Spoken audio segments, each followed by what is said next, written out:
All right, now we're rolling. All right. So what we're going to do today is we're going to take a look at the updated definition of social emotional learning from the Collaborative for Academic Social Emotional Learning, which is CASEL.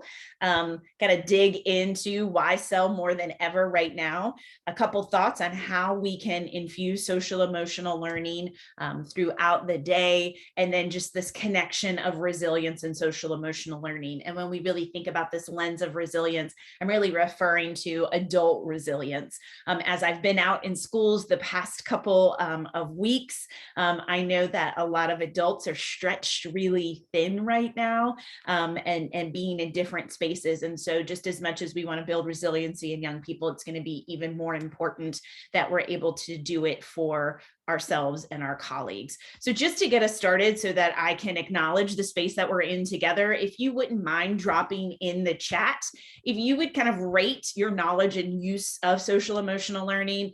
Never heard of it. I'm a beginner, intermediate, advanced, or I'm an expert in this. And I just want to acknowledge the space of where folks are tonight, so that I can try to, be mindful of that.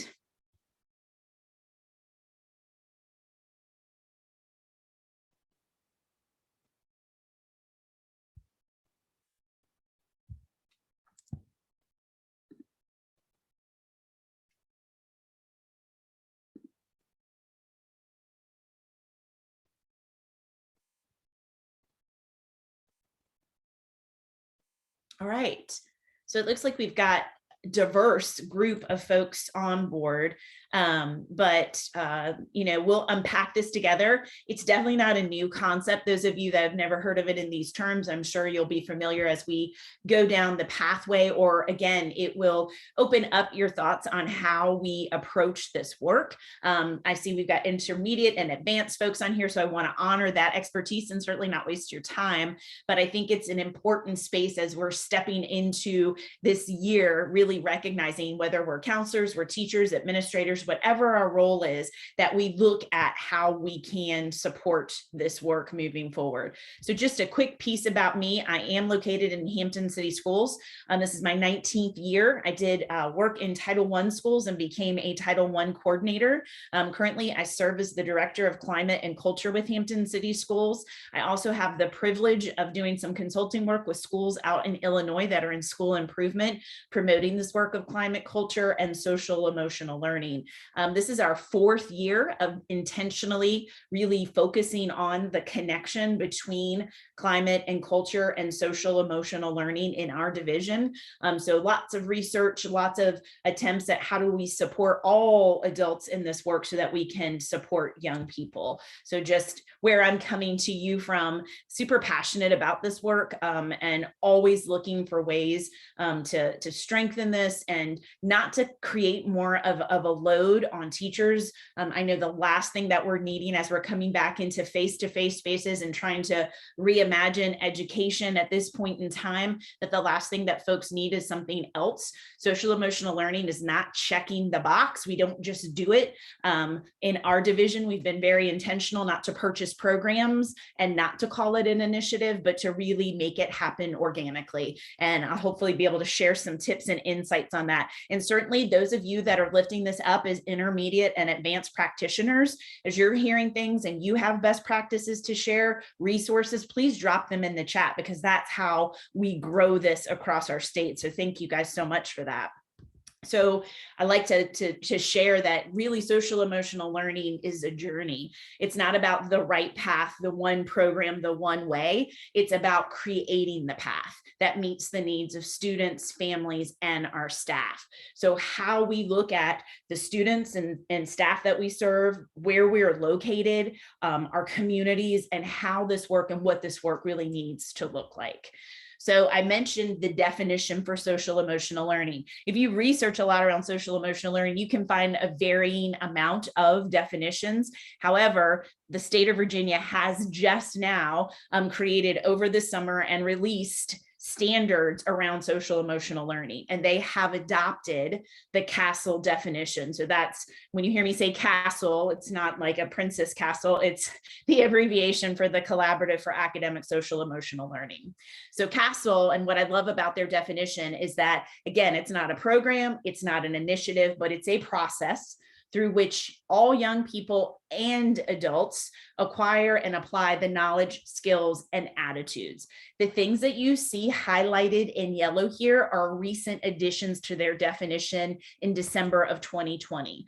So as the evolution, the Collaborative for Academic Social Emotional Learning has been around since the 90s as a clearinghouse of research and best practices that connects with divisions all across the country to grow this work and to identify what works and what can we do to promote this work.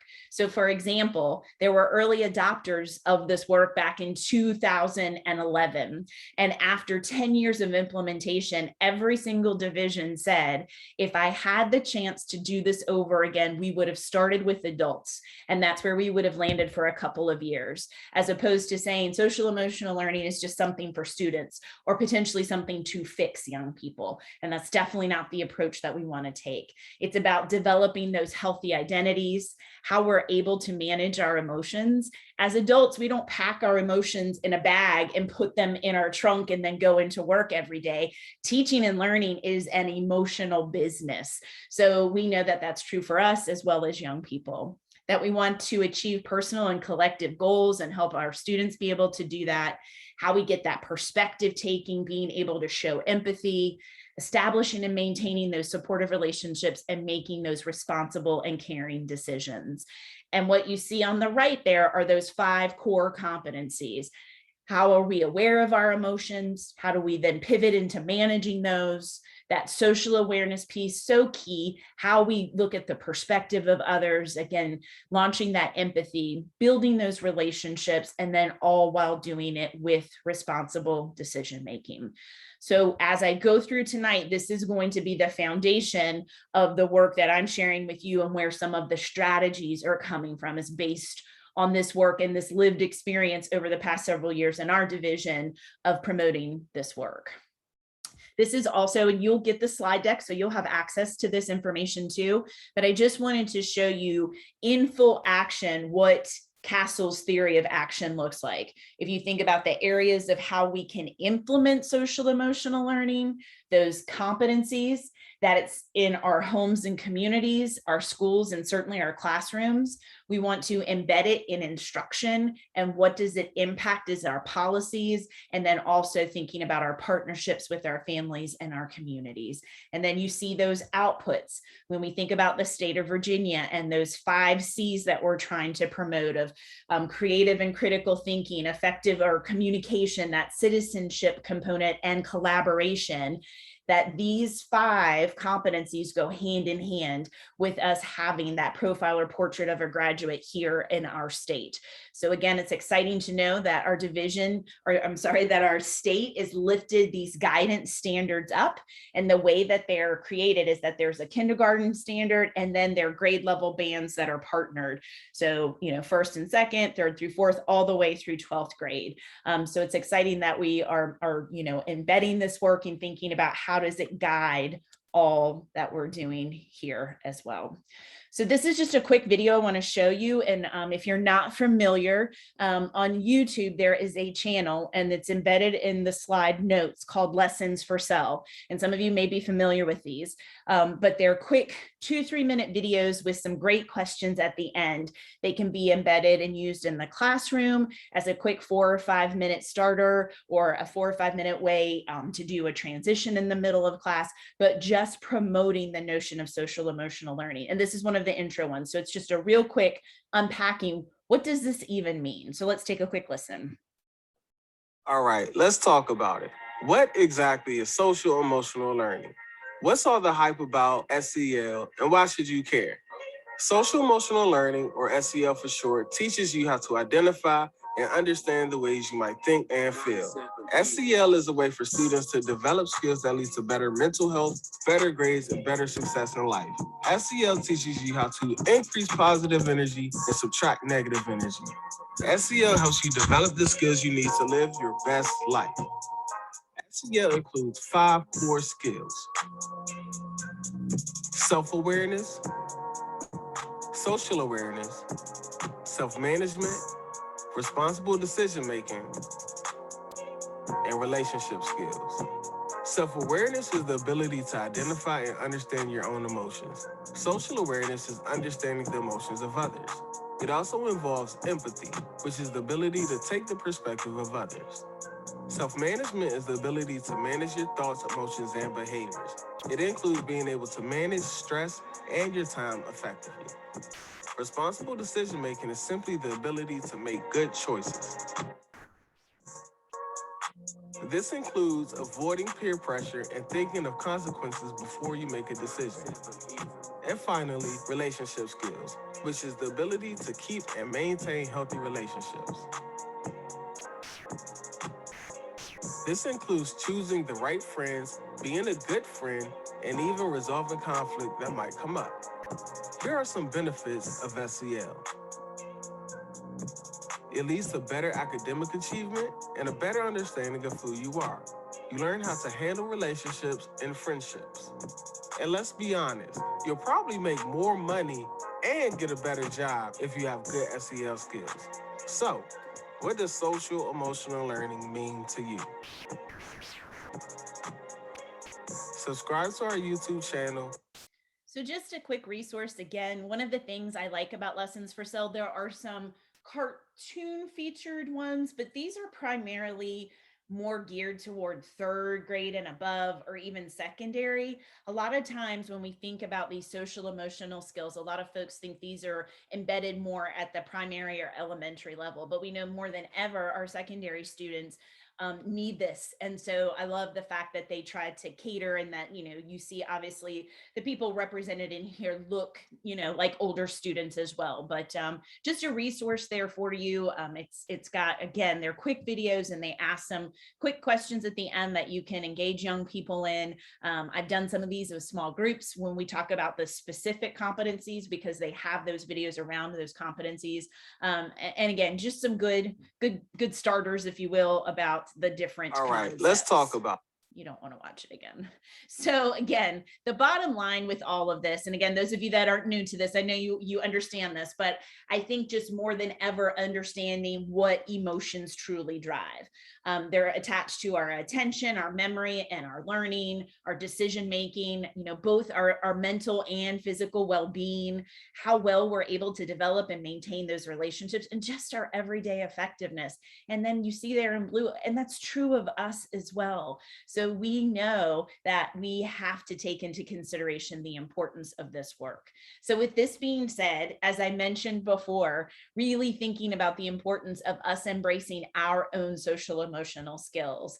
I love this concept. So really thinking about your particular superpower. So as you look at these 5 competencies on your screen, if you had to think about in your day-to-day role at work, counselor, teacher, administrator, support person, whatever that is, what would be your go-to social emotional skill? I know some of you may have all 5 because you're really superheroes, but if you had to say, this is the one I think I lean on the most, to just take a couple seconds to reflect and take a peek at those.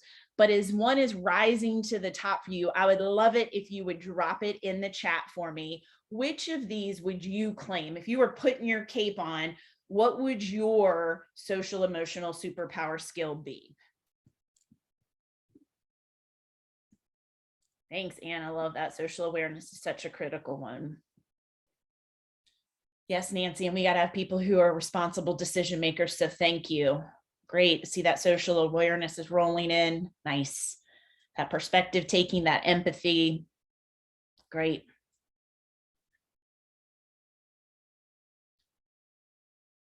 Yes, that self-awareness.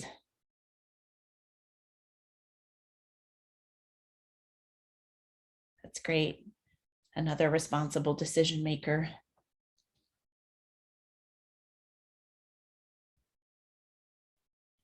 Good, good.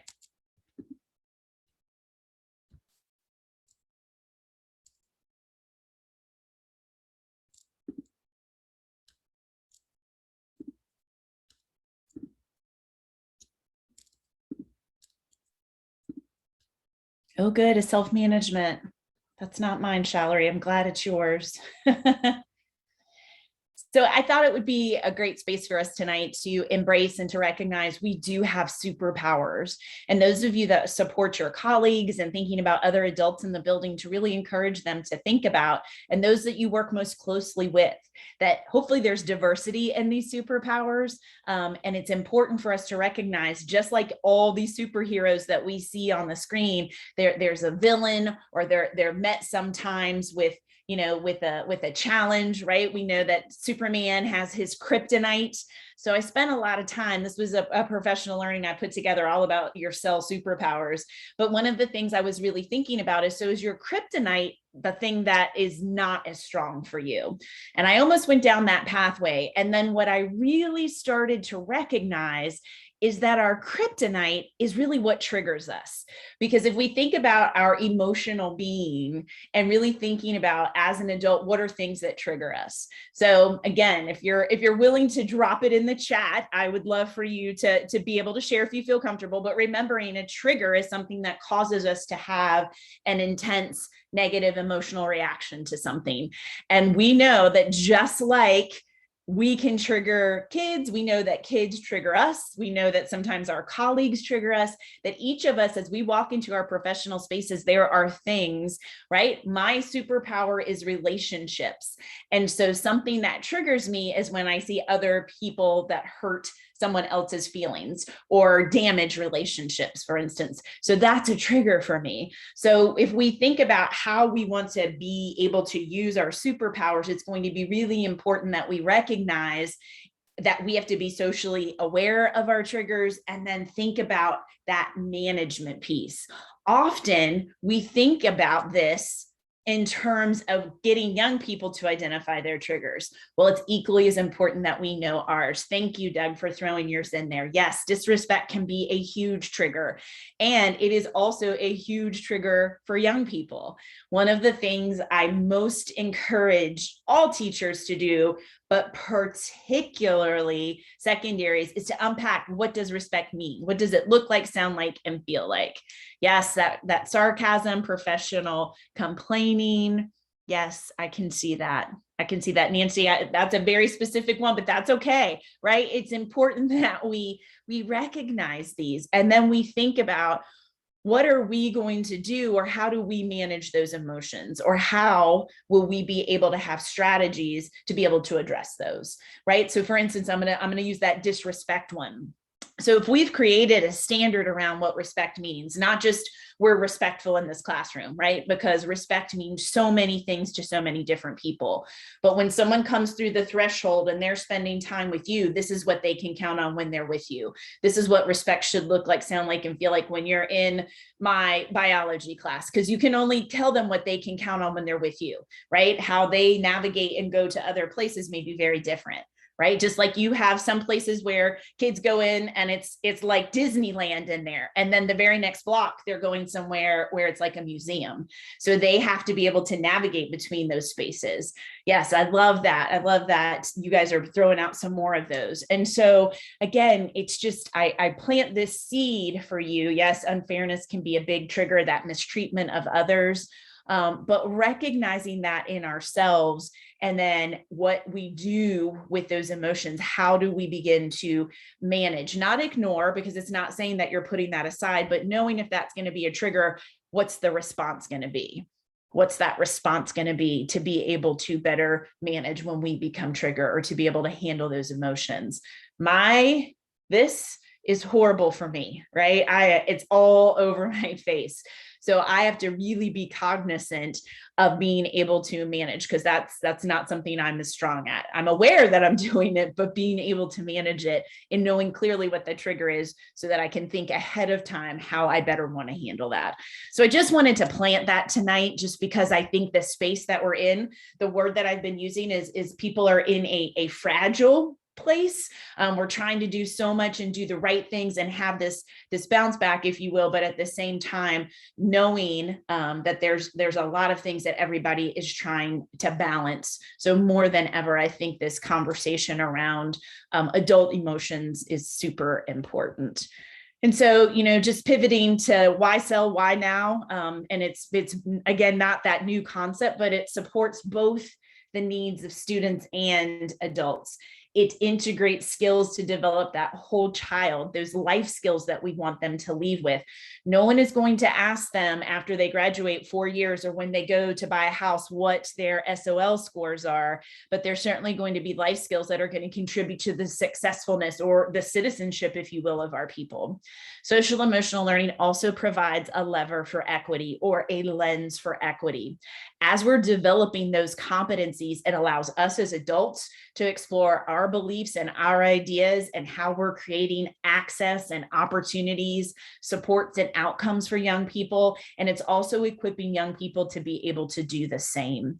And it gives us some key skills for trauma-informed care and restoring community when things have happened, that we need to have people be able to right some wrongs. And it also creates that foundation for that positive teaching and learning environment.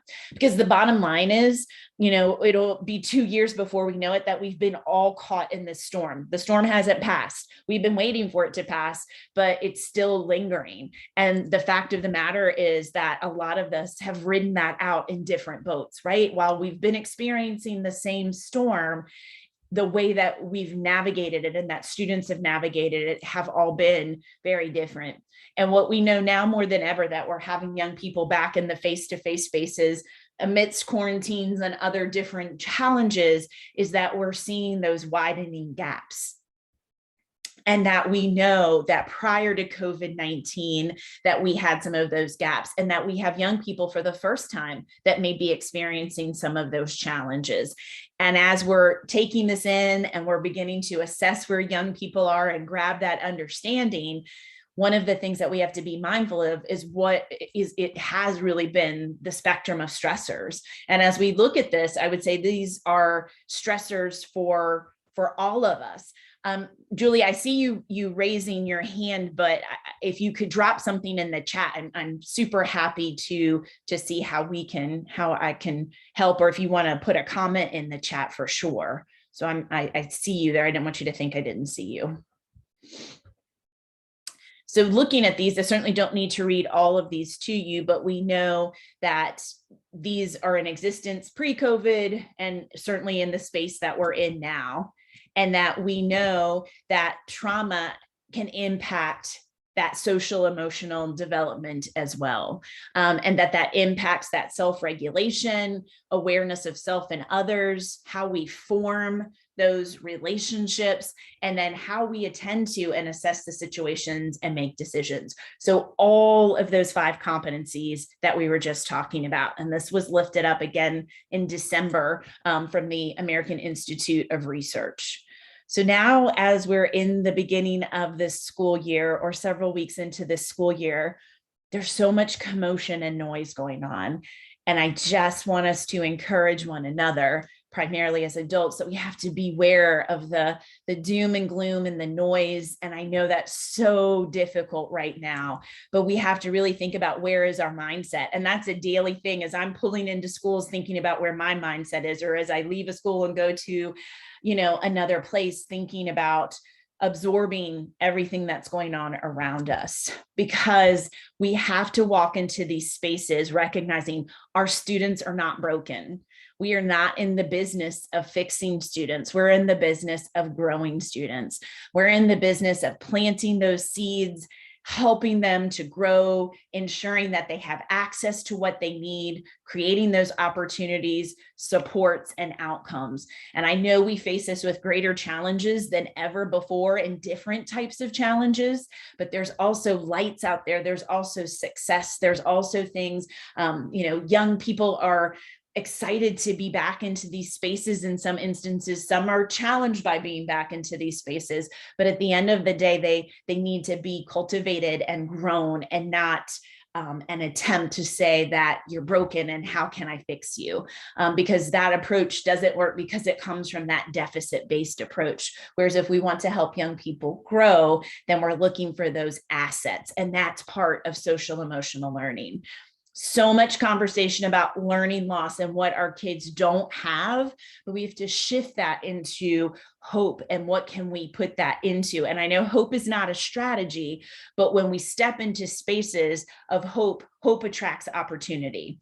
So knowing and recognizing where we are, what are the opportunities that we can create together with our colleagues that will impact our students? Because if what we're really trying to create is connection, and that's what this year is really all about, how do we come back to creating connection and consistency and community? And what I would assert is that social emotional learning is the glue to be able to make that happen.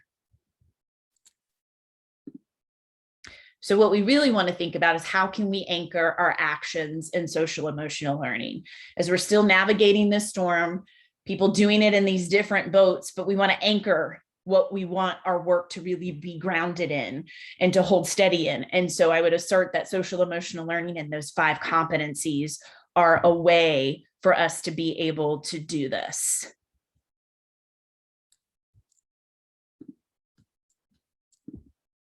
All right, I just talked at you a whole bunch, and it's hard for me to not see your Brady Bunch squares, so I'm just imagining your faces. But I just want to give you a reflection point. So thinking about how this impacts the work or your stakeholders or folks that you support.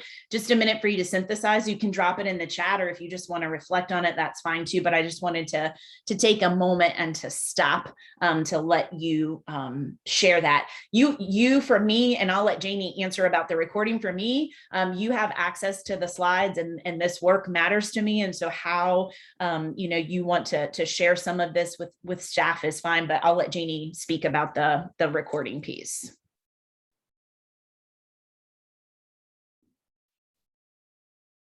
Can you hear me? Yeah. Okay, perfect. Yes. Feel free to share the recording as well. The recording will should be posted on whro.org/webinar sometime by the end of this week. They're usually pretty quick about getting that on there, and then that's up on our public website for you to use as you wish. Thanks, Janie. Yeah, and you can make a copy of the slide deck because you may want to take things out or customize it to meet your needs, but this work is valuable, and it would make me happy if you find it valuable to be able to share. And I'll have my contact information too. If you have questions or want to brainstorm or want a thinking partner, I'm happy to do that as well. So feel free again, if there's any reflections or ahas you're having that you want to drop in the chat, that's great too. Thanks, Anne. I think the growing piece, I just was so worried that we were going to think everybody was a mechanic that needed to fix somebody or something.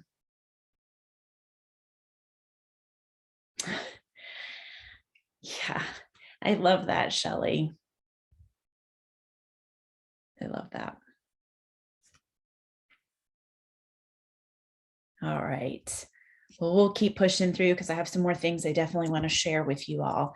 So again, thinking about social emotional learning, and again, my whole philosophy is, it's great. There's great programs out there. Castle supports a ton of programs, but I think a lot of us on here know the problem that happens with programs is that some of us buy into them and some of us don't. So those of us that don't, it means that kids don't get access to it, or that what we have to think about from an equity standpoint is that we want social emotional learning to be a tier 1 support, that it is for all. We can scaffold it to support students at different levels, but we want to make sure everybody has exposure to it. So it can happen anytime, anywhere. We just have to be intentional. I know there are some school divisions across our state that carve out intentional time for morning meetings or class meetings. Those are great opportunities, but I also know the reality of the situation that sometimes those are things that can get shoved to the side of the plate a little bit. So these are 6 strategies. I love to share them everywhere, anytime. Our new teachers in my division are probably like, oh my gosh, but I think people overthink social emotional learning sometimes and think it has to be a stop drop 30 or 45-minute lesson, or those of you that are counselors on here, that it's just a counselor's responsibility for this work. I just created a walkthrough tool around these that I'm excited to pilot to see what this looks like. But the 6 easy ways are, bottom line is, we have to create community within our classrooms and across the school. And so thinking about what are the ways that we intentionally do this. When you get the slide deck, you'll see that these are live linked, and they're live linked to some Edutopia articles or some strategies, or the closure one even has a sample video that you could take a look at. So that first step is just, what do you do to create community? And community can look different in different classrooms. It has to be authentic. So that's why there's not a, here's 3 steps to making the perfect community. We as adults have different approaches, but it has to be intentional that we are focusing on that. The second one, bottom line, is, how do you greet kids? How are kids welcomed into the building? What does it sound like in the hallways? And how are they welcomed into your space? And greeting them, and what are the routines? When they cross the threshold of your door, do they know what the expectation is? What are those protocols that are put into place? I mentioned, especially as students navigate different adults with different expectations. If I'm leaving Disney World and I'm coming to the Smithsonian for my next class, my brain needs a hard reset. And sometimes a 3-minute transition in the hallway does not help with that. So being mindful how we send them out and then how we welcome them back in. This third one is huge. I'm not a recovering talks too much, or I still talk too much, but catching kids doing the right thing. What we're trying to do here is we are trying to put an emotional imprint or an emotional memory that kids can anchor to. What I'm talking about primarily is when we have teachers who get on kids for not having enough effort, for not trying hard. Those are 2 that come up a lot, talking too much, but thinking about, for instance, effort. A lot of teachers talk about kids don't put forth a lot of effort. So sometimes we will say things like, why can't you be more like so-and-so, or you're not using enough effort right now. So that is what the emotional memory is for a kid when they hear the word effort now. I don't have it, or I'm not like so-and-so. So when we talk about catching them doing the right things, it has to be authentic, right? You don't want to fake it. But when you see a kid attempting more than they typically would, that's when we want to go over to them. We don't want to yell it across the room necessarily, but say, I really love the effort you're putting into this. I know this is tough, but I see you looking through your notes. I see you really trying, and I appreciate that. Because on Thursday, when I'm not using my effort, then you come over to me and remind me, remember on Tuesday when you were looking in your notes and you were really, now I have a memory. I'll be able to remember what that feeling was like when you caught me doing the right thing. So being intentional about how it's not, you sure are breathing good today, or I love the way you tie your shoes. If there's a particular behavior we're trying to get a kid to change, how we can catch them, and it has to be real so that they can replicate it. The compliments are just how, when we think about social awareness, how we can be better about being empathetic and using kind language and modeling that. That 5th piece is huge. We know our kids have a sense of learned helplessness, and they want things now. They want to Google it. They don't want to invest the time.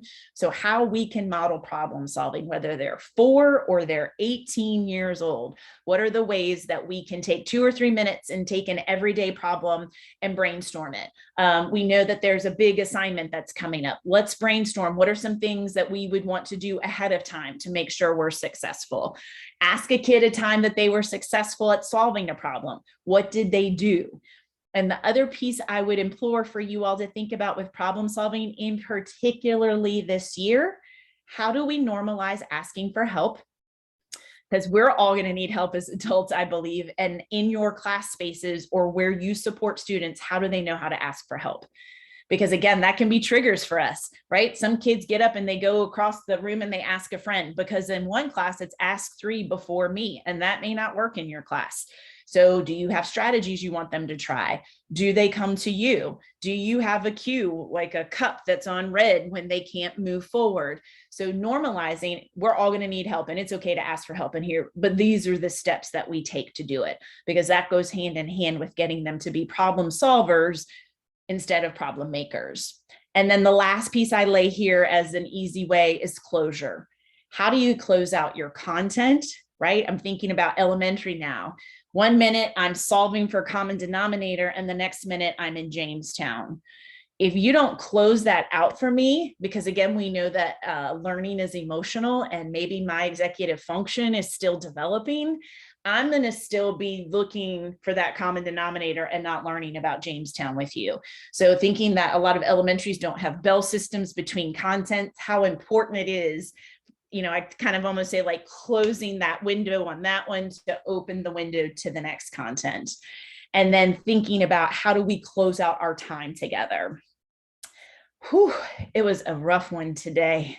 Ms. Peterson had a hard time. I know y'all saw me stop and count to 10 about 5 times and take some deep breaths. I know we were challenged today, right? Folks were getting frustrated, but when I see you tomorrow, this is what we're going to do different. And we're going to start off working this together and we're going to navigate it. So I'll look forward to seeing you tomorrow. Less than 60 seconds. You're cleaning the slate on maybe a not great day together, but what can they anticipate when they come back with you? And it can also be, we did a great job. You guys used your strategies today. I didn't see anybody getting frustrated. You guys are in a great space and I can't wait for us to do it again when I see you Thursday.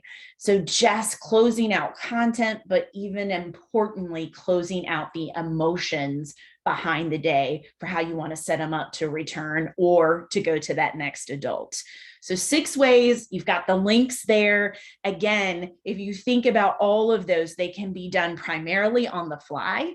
Any adult in the building can contribute to these, as we're navigating in common spaces or, again, welcoming our students or as we're at dismissal. So this doesn't have to fall squarely on one person's shoulders. And that's the other reason that I really like these. And we can model these for one another. We can share ideas about what works with these.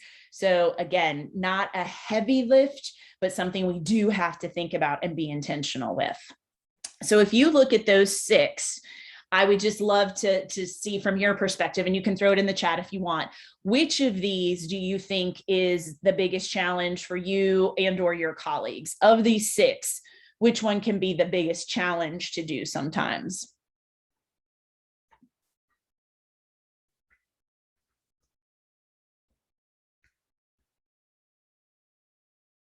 Thank you, Nancy.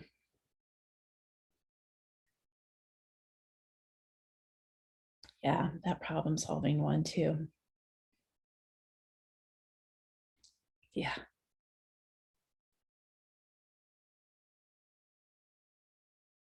Mm-hmm.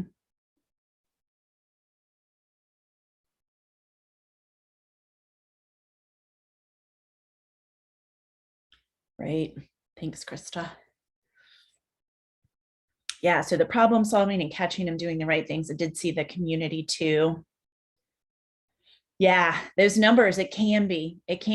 You're right, Shelley. And I think that sometimes we have to think about if I had the 1 or 2 that would be a game changer, not that you don't want to catch all of them, but if you're really thinking about these are 1 or 2 with some behaviors that could be a game changer in the space, trying to focus on catching those 1 or 2, or when you're thinking about working with resource or elective teams, it can also be a team effort to do that as well. But you're right, Shelley. Yeah. So the problem solving one too, I think that the kids also like it when we come to them with a problem. And I'll just give you this quick example. I know time is starting to wind down, but it's one of my favorite stories. When I was in a 7th grade class and I told this group of kids that I'd gotten pulled over by a state trooper and they all, did like what the kids would do. Ooh, and I said, I wasn't speeding for once. I had my cruise control set. He came up to the window and he told me that my tags were expired. And I said, I wanted to tell him that my husband takes care of the outside of the house, but I knew he was going to give me a ticket anyway. So the kids just looked at me like I was crazy and they said, what is a tag? So I went to the DMV site and I pulled up the license plate and showed them what a tag was. And then right there was a link to order new tags. So I said, what could Mrs. Peterson have done to avoid this? Now I've got to go to court and show that I paid for it and take a vacation day. So anyway, my friend Marquise's hand shoots up and he says, Mrs. Peterson, your husband is going to die one day. you clearly know how to get to the DMV site. You just have to click on that link and order your own tags. That's how you solve that problem moving forward. So my friend Marquise really set me straight, and he was correct. But that instance gave me, like, I don't know, I think we spent maybe 6 minutes by the time I pulled up the DMV website. So a couple things. It allowed them to give me some feedback as the adult. They learned what tags were on the DMV website, but it was an opportunity for us to have dialogue and conversation, and for me to share with them, an actual real world problem that I had faced. So just, I know that one can be, a challenge. The other thing that works great with the problem solving is pre-setting when you all know, again, a tougher skill or something's coming down the pike, even if it's setting a timer and saying, we're going to brainstorm for 3 or 4 minutes to make sure, what can we do to avoid this pitfall or to avoid, this challenge that we might face. So getting them to think ahead before things happen, that they can also prepare and brainstorm. So thank you guys for sharing, what some of those challenges are. So, one of the spaces I wanted to make for our time tonight was to just really say that I'm in a space of honoring all of our educators and, new teachers, veteran teachers, counselors, administrators in this space that we're in. And, people are here and back this year because they wanted to be here for students and they wanted to make a difference. And I know that we all knew this was going to be challenging, but the gravity and the reality of it, I think is really settling in now. So I just want to remind you about the importance of grace, but I also want to honor you for staying committed in an ever-changing situation and learning and adapting, and that you guys put the needs of others first, sometimes to a fault, that you're collaborating with colleagues, you're supporting students and families, and you're showing up and making connections, even when your tanks are completely empty. And that's why this work is so important when we think about social emotional learning. And I love this little video, and it's from Brad Montague. And again, when you see the notes, you'll see the link to his site. He has some other great videos, but we're in this space of what I like to call too muchery. So I'm just going to share his little video with you real quick, and then I have a couple more slides before we wrap up. A brief guide for navigating too muchery. Some days life can be challenging. Seems to match you in a hurry. Sometimes you must declare it's all too muchery. Too much to process, too much to see, too much to handle, too much cat pee. I don't even own a cat. When you look at life and too muchery abounds, pause, listen to your breath and the way that sounds. Reach out to people, all the friends you can think of, because absurd times calls for absurd amounts of love. So remember, dear friend, there's no need to worry. Together we are more than enough for all the too muchery. So remember, we're more than enough for all the too muchery, and it really does start with you all and everything that you're doing to make a difference. And so sometimes I feel like this image, right, we're putting these faces when there's so much going on behind the scenes. And again, I just want to recognize that space. And if you're not in it in this moment, we know that it hits us at different times of the year. And so really thinking about, this notion of resilience. And so, I'd love for you to just drop in the chat, right, what you think of or what comes to mind when you hear, this word resilience. We know it's a big buzzword right now, but just from your perspective and your words, what that means to you.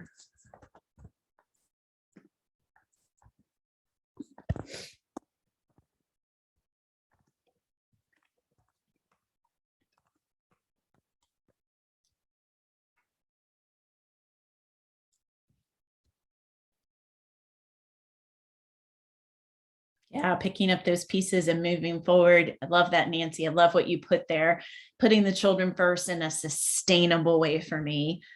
Yep, never giving up and plowing through, keeping on despite the circumstances. Oh yeah, Shelley, maintaining joy, being a joy rebel. Yep. Waking up every day and pushing through, keep trucking along despite those roadblocks, that bounce back ability from too much. I'm totally stealing that, Krista. That's awesome. We need a cricket shirt that says that. We would need a big space, right? Keep on keeping and remaining tough. Absolutely. Absolutely. And so you guys hit the nail on the head, right? It's how we weather these storms, the bounce back, thriving, not just surviving. And I feel like that's where a lot of us are, including myself, right? And I'm okay. I feel like we're like, it's fine, everything's fine. We just keep saying that, thinking that that will make it true. And so what we know is the body keeps score. And when we think about this resilience, we have this reservoir tank of resilience, and it can get to empty pretty quickly, because like Nancy said, we have to find the sustainable ways to put students or staff or colleagues or even families and community first, but being able to sustain it. Because once our tanks become empty, there's a lot of different things that can go wrong there. And that's one of the choices as educators we often make, is putting so many other people before ourselves. So I just wanted to share a little of Elaine Aguilar's work about strategies to build resilience. I know that, and I don't even want to say it out loud, I feel like it's a bad word now, because for 2 years now, people have said, oh, self-care. And people are like, you're not giving me money or time off or a free vacation, so it's not self-care. But if we really think about what are things that we can and should do for ourselves, and that what your resiliency is based on is not the same as mine, right? That self-help industry is this billion-dollar industry. If we could just do this, if we could just be better at that, and making it sound so simple. But what I would invite you to think about of these 12 strategies, what's one thing that you really can do or do well? And is there something else that you could do even better? Thinking about, what does your self-talk sound like, right? I know that for me, that sometimes it can be a dangerous space to be in, but the things that we say to ourselves, because what gets planted in our hearts is what comes out of our mouth oftentimes. Being able to notice where our bodies are, I'm tired to the soul sometimes, not just tired. Our breathing, and are we making time for breathing? Beginning of COVID was the first time I'd really started to experience anxiousness and panic. A lot of things were going on personally on top of that, and just not being able to catch my breath for the first time. And what a terrible feeling that is. Recognizing and accepting our emotions. It's okay to not be okay, right? Toxic positivity is when someone basically makes you feel like it's not okay to be in a space of not being okay. We don't want to wallow in it, because then we focus on everything we don't have control over. So we want to recognize where we are, and then who, how, what helps us shift that. And we want to stay connected to people, but the right people, right? We can get on these things and scroll and scroll and scroll, and sometimes not be connected to the right things or the right people. And so we need to think about, who are we connected to, right? I know those people that bring that joy out in me. Shelley lifted that up, and I love the whole notion of being a joy rebel. And I know the people who can just stir that pot and get me focused on the wrong things. And I make a choice in doing that. So we have to think about that. And just, what does it mean to take care of yourself? Is it taking a walk? Is it setting a timer to listen to your favorite song? We know we don't have hours and hours, and we can't add hours to the day, but what is it that is something that you can promise yourself to do for yourself? Perspective taking, that can be a tool, and it's building that social awareness skill, being kind to ourselves. Sometimes that's one thing we have to remember. We give a lot of grace to other people, giving it to ourselves. Distracting ourselves with the right thing. Like I said, some people, if they saw me driving from Gloucester down 64 to Hampton singing like a maniac, I have gotten texts before. They thought I was screaming and yelling at someone. I was just singing. So what are positive ways to distract ourselves? Finding those bright spots, and we do it a lot of times for others, making sure we do it for ourselves, finding those things we're thankful for. That can shift a mindset pretty quickly, and then riding out that change, because in education, we know it is inevitable. And when we're in the midst of change, I encourage you all to think about, what are the things that are remaining the same? I was just at a school where folks were up in arms about a change in dismissal, which you guys know there's millions of parent pickups now. So dismissal looks a bit different for some schools. And so people were like, but we know these families. Well, adding this extra step isn't taking away from you knowing these families. When we get ensconced in change, sometimes we focus on everything that's going to be different and we forget to focus on what will remain the same. So again, you'll have these, it's not an end all be all, it's not a checklist. To me, it was like, if I could make it through a week being kind to myself, then maybe that would fill my resilience tank up just a little bit more. Because the bottom line is it's a two-way street. Kids tend to be a little bit more resilient than we are, or a lot of our kids that we serve sometimes have to be so resilient outside of school that they come to us with empty tanks also. But we know if we're promoting our bounce back, then we're modeling it for kids. It's not about saying, oh, just pull yourself up by your bootstraps and, it's going to be fine. It's really about identifying what can I do to fill that tank back up so that I'm not empty, because we know the saying, you can't pour from an empty cup. And we want to model for kids things that they can do to build their resiliency, because it builds those positive relationships. We're teaching and modeling social emotional skills. We're fostering more positive emotions, helping to identify strengths. And that's why I wanted to start tonight with that whole notion of your superpower and remembering, take that relationship skill, take that self-awareness. A lot of you said social awareness, responsible decision-making, and self-management, and use that just like you are a superhero, because that helps to also maintain your tank because you're using your space of strength. And it also helps us to build a sense of meaning and purpose if we're intentionally trying to build resiliency within ourselves as well. So moving forward, I would just encourage you to be intentional about how you can integrate SEL into your role. There were some good varying roles on here. I know counselors, teachers. So, again, how can you model it and share it? There's a link in here that takes you to adult social emotional skill development through CASEL. Making time for you. And I know that's difficult more than ever, especially as you balance your own families and personal lives, but got to make that time so you can have your bounce back skills. Remembering that our resiliency helps to unlock our students' resiliency. And I've been saying this to my people, sell early and often, and don't be trying to sell something that doesn't matter. We want to socially, emotionally learn. And the best way to grow it is indeed for us to model it.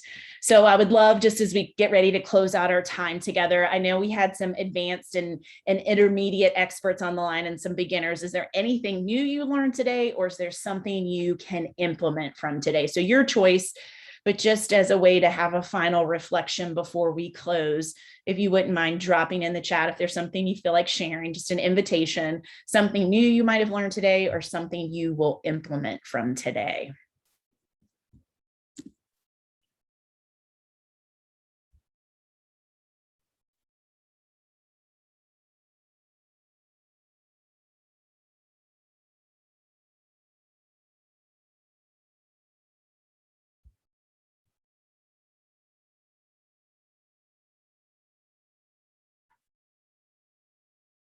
Great. Helping students to build that resiliency. Thanks, Nancy. And that really is story part of it, making it the fabric of the culture. Yes, it's great, Shelley, that positive self-talk. And girl, I walk down the hall and speak to every kid, especially in middle school, because I just can't even stand it. Half of them look at me like I'm crazy, but I speak to all of them. And a colleague said to me, do you know these kids? I said, no, but I want them to know I see you, not because you're cussing, not because you're running, not because your pants are down. I just see you. And one day I was having a really bad day, Ann, and I was walking through the hallways and I didn't speak. I just kept on getting it. And this one kid goes, so you're not going to speak this morning? You're not going to speak to me? And it made me just stop and smile, because I didn't think anybody ever noticed. So yeah, it matters so much. Yes, Shallery. Yes, closure and clean slates. Yes, Brittany. Yes, those secondary kids need it most of all, I think. Absolutely. Thank you guys again. It's a Tuesday night. I know it's been a super long day. I'll hang on. Like Janie said, if you have any questions, there is my email that you can hit me up. That's my personal email. So you can hit me up on that. I do post sometimes on Twitter. I'll get you the slide deck that you can use. And certainly, please feel free, reach out. Let's collaborate. I'd love to steal some of your ideas or anything I can do to support and further your work. So thank you guys so much for being here. And if you have any questions, happy to answer anything. Thank you so much, Heather. Like Heather said, we're going to stick around for a couple of minutes. So if you've got to head out, feel free to get going. But I think you're muted, Janie. Stick around, and I put my email in the chat as well in case you need to reach out to me before you hear from me in the next couple of days with all of the resources from tonight. Someone asked, what is next week about? Next week will be me presenting. The topic is, again, social emotional learning.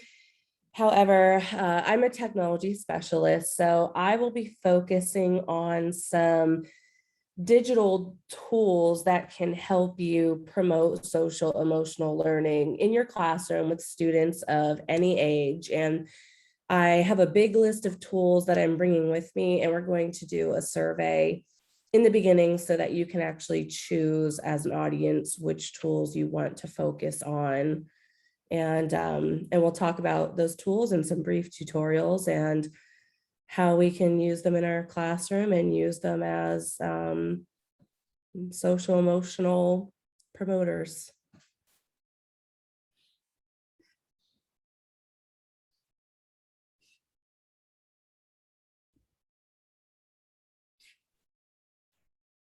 Thank you guys again for being here. And like I said, don't hesitate to reach out if there's anything I can do to support your work. But thank you guys again. And thank you, Janie, for hosting tonight. Of course, we're very grateful to have you again.